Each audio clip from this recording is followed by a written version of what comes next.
In front of me is Samsung Galaxy A26, and today I would like to show you how you can delete the password saved in Google Passwords Manager.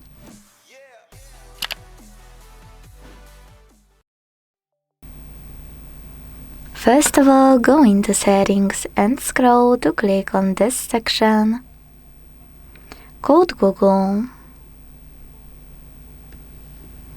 Now select All Services, scroll again and tap on Autofill with Google over here. Click on Google Password Manager and select any password you want to delete. Enter your screen lock. Tap on Delete button and confirm your choice in the pop-up. Thanks so much for watching. If you enjoyed this video, leave a like, comment and subscribe. Bye!